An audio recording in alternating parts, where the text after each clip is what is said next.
중고등부생으로 안녕하세요. 이제 세 번째 시간 영상으로 여러분과 만나는 것 같은데요. 4월 6일에 개학이 그렇게 계획되어 있다고 들었습니다. 그와 맞물려서 우리 교회도 그 다음 주일 4월 12일 주일에는 여러분들과 만나서 예배를 드리고 싶은 소망이 있습니다. 그러면 여러분 4월 12일 어떤 날인지 혹시 아십니까? 예, 부활주일입니다.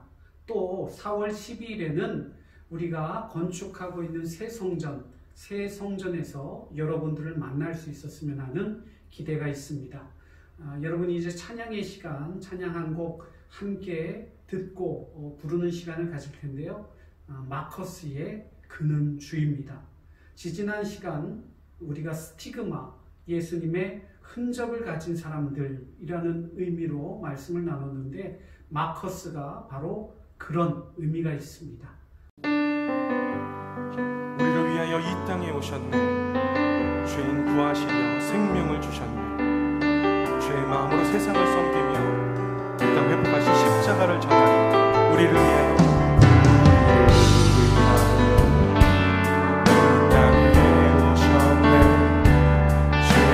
구하시려 생명을 주셨네. 주의 마음으로 세상을 섬기며 이 땅 회복하신 십자가를 전 우리를 위하여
주신 십자가를 우리의 삶에 담겠습니다. 우리 함께 간단하게 기도합시다.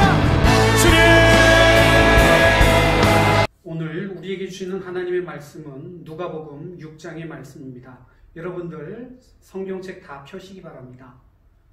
제가 가진 성경으로는 신약 성경 98면에 있습니다. 누가복음 6장 20절부터 23절까지의 말씀 다 같이 한 목소리로 읽겠습니다. 예수께서 눈을 들어 제자들을 보시고 이르시되 너희 가난한 자는 복이 있나니 하나님의 나라가 너희 것이며 지금 줄인 자는 복이 있나니 너희가 배부름을 얻을 것이며 지금 우는 자는 복이 있나니 너희가 웃을 것이며 인자로 말미암아 사람들이 너희를 미워하며 멀리하고 욕하고 너희 이름을 악하다 하여 버릴 때에는 너희에게 복이 있도다. 그날에 기뻐하고 뛰놀라. 하늘에서 너희 상이 큼이라. 그들의 조상들이 선지자들에게 이와 같이 하였느니라. 아멘. 우리가 자주 접하는 말들 가운데 작은 거인이라는 표현이 있습니다. 또 시어 가운데 찬란한 슬픔이라든지 소리 없는 아우성, 이러한 이야기들 많이 들어보셨을 텐데요. 이처럼 어법상으로는 모순되지만 곰곰이 생각해 보면 그 안에 나름의 진리가 있을 때 우리는 그럴 때 역설적이다라는 표현을 자주 사용합니다. 오늘 말씀은 예수님께서 우리에게 가르쳐 주신 대표적인 역설의 말씀입니다. 왜냐하면 우리는 복 있는 삶, 복된 삶에 대한 보편적이고 일반적인 상식들을 가지고 있습니다. 어떠한 삶이 행복한 삶인가? 그런데 오늘 우리가 읽은 말씀을 보면 우리가 생각하는 삶과 전혀 동떨어진 삶이 복되다. 주님께서는 우리에게 말씀하고 계십니다. 그 말씀을 우리가 한번 성경 말씀을 통해 다시 확인하겠습니다. 먼저 네 가지의 복 있는 사람을 살펴보겠습니다. 성경책 다 펴시고 눈으로 한번 찾아보시기 바랍니다. 20절에 보시면 첫 번째, 어떤 사람이 복이 있어요? 가난한 자. 그러면 두 번째, 또 어떤 사람에게 복이 있어요? 21절, 줄인 자. 세 번째, 21절 하반절에 또 어떤 사람? 우는 자. 종합적으로 어떤 사람에게 복이 있느냐? 인자, 곧 예수님으로 인해 미움을 당하고 모욕과 수치를 당한 이들에게 복이 있다. 성경은 말씀하고 있습니다. 코로나19로 인해서 신천지와 도매급으로 우리 교회들이 세상으로부터 많은 비난을 당하고 있습니다. 교회 다니는 여러분들 역시도 내가 교회를 다니고 있다는 사실이 왠지 부끄럽게 여겨지는 오늘이 아닐까 이렇게 생각해 봅니다. 왜냐? 사람들은 교회가 그저 돈을 모으기 위해서, 헌금을 모으기 위해서 예배를 강행하고 있다. 이렇게 매도하고 있기 때문입니다. 여러분 어떠십니까? 그런데 그들의 손가락질 속에 오히려 역설적인 진리의 음성을 우리는 들을 수 있습니다. 무슨 말이냐 하면 우리는 당연히 하나님을 사랑하고 사람을 사랑하는 사랑의 종교입니다. 그것은 우리뿐만이 아니라 세상 사람들, 하나님을 알지 못한 사람들도 너무 잘 알고 있습니다. 그러나 그들의 이야기 속에 교회가 하나님을 사랑하는 것 같지만 사람은 사랑하지 않는 것 같다. 이 말 속에 우리는 하나님의 음성을 듣게 됩니다. 하나님을 사랑하는 마음을 증명하기 위해 하나님께 예배드리는 것, 우리는 이것을 당연한 것으로 여기고 있습니다. 물론입니다. 이것은 우리의 자랑입니다. 그런데 사람들이 예배드리는 것에 대해 못마땅해하고 있습니다. 불안해하고 있습니다. 조금 이 모든 사태가 진정된 후에 드리기를 원하고 있습니다. 그렇다라고 한다면 이웃들, 사람들을 사랑하는 마음으로 우리의 중요한 가치를 내려놓고 그들에게 양보하고 그들을 기다려주는 것, 그것이야말로 하나님께서 가르쳐 주신 이웃을 사랑하는 방법입니다. 너나 할 것 없이 내가 믿고 있는 바를 이루기 위해, 주장하기 위해, 그것을 통해 다른 사람들을 설득하기 위해 그렇게 십자가를 진다라는 표현을 쓰지만 우리 믿는 사람들이야말로 다른 이들에게 양보하고 져주는 주님이 우리에게 보여주신 그 연약함의 십자가를 져야 되지 않겠습니까? 그렇게 세상을 살아가실 때 다른 이들을 생각하고 이롭게 하고 그들의 마음을 보듬을 수 있는 저와 여러분 되시기를 주님의 이름으로 축원합니다. 지금까지 사복의 말씀이 무엇인지 우리가 한번 살펴보았다면 이제 사화의 말씀을 한번 더 살펴보겠습니다. 성경 말씀 한번 찾아보겠습니다. 아까 사복의 말씀은 가난한 자, 줄인 자, 우는 자, 욕먹는 자에게 복이 있다 이렇게 말씀을 드렸습니다. 그런데 이 네 가지 사화의 말씀은 아까 말씀과 정반대입니다. 가난한 자의 반대말이 뭐죠? 24절에서 한번 찾아보세요. 뭘까요? 부요한 자. 줄인 자의 반대 25절 배부른 자. 우는 자의 반대말 25절 하반절에 웃는 자. 결론적으로 미움받고 욕먹는 사람이 아니라 칭찬받는 사람은 화가 있다. 이렇게 말씀해주고 계십니다. 오늘 사복의 말씀, 사화의 말씀을 우리는 함께 나누었습니다. 오늘 말씀은 우리가 받아들이기 참 어려운 말씀인 것 같습니다. 왜냐하면 복된 사람은 가난하고 줄이고 울고 다른 사람들로부터 미움받는 사람이 복된 사람이다. 반면 우리가 꿈꾸는 부요하고 등 따시고 많은 것들을 누리고 칭찬받고 인정받는 그런 삶은 하나님께서 원하시는 삶이 아니라 저주받는 삶이다. 우리에게 그렇게 말씀해 주고 계시기 때문에 우리는 이 말씀을 이해하기 쉽지 않습니다. 그런데 그래서 오늘 주제가 역설입니다. 말이 되지 않는 것 같지만 모순되는 것 같지만 곰곰이 생각해 보면 그 안에 진리가 있다. 그것을 우리는 확인할 수 있습니다. 답은 간단합니다. 그 마음속에 하나님께서 거하시는가?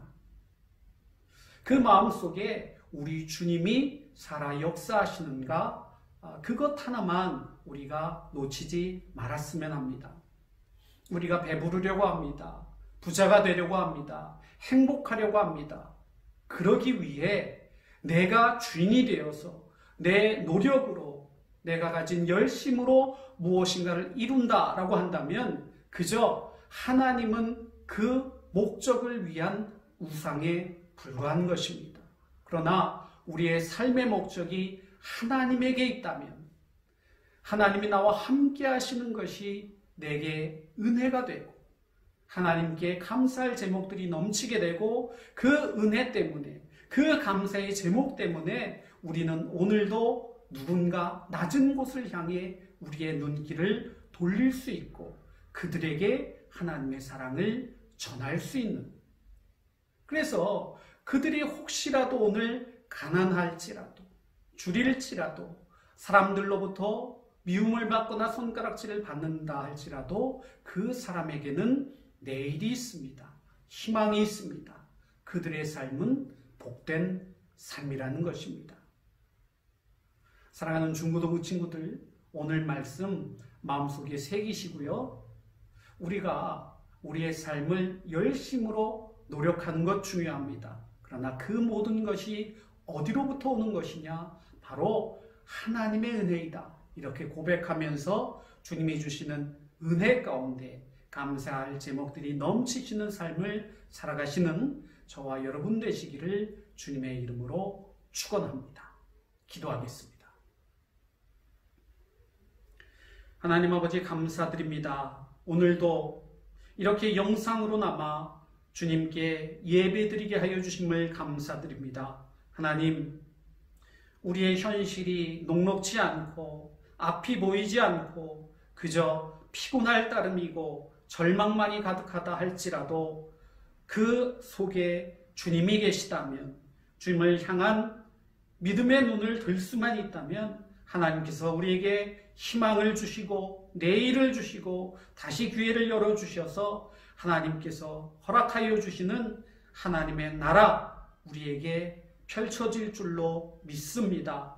비록 코로나19로 인하여 많은 이들이 고통당하고 있는 지금이지만 하나님 앞에 기도할 때 하나님 이 모든 것들 지나가게 하여 주시고 회복시켜 주시고 하나님의 긍휼로 우리나라 고쳐 주시옵소서. 개학을 앞두고 있습니다. 모든 것이 불안한 가운데 있습니다. 하나님 사랑하는 중고등부 친구들 지켜주시고 은혜 내려주셔서 어디에서 무엇을 하든지 늘 주님의 날개 그늘 아래 거할 수 있게 도와주시옵소서. 이 모든 말씀 예수님 이름으로 기도드립니다. 아멘. 하늘에 계신 우리 아버지, 아버지의 이름을 거룩하게 하시며 아버지의 나라가 오게 하시며 아버지의 뜻이 하늘에서와 같이 땅에서도 이루어지게 하소서. 오늘 우리에게 일용할 양식을 주시고 우리가 우리에게 잘못한 사람을 용서하여 준 것 같이 우리 죄를 용서하여 주시고 우리를 시험에 빠지지 않게 하시고 악에서 구하소서. 나라와 권능과 영광이 영원히 아버지의 것입니다.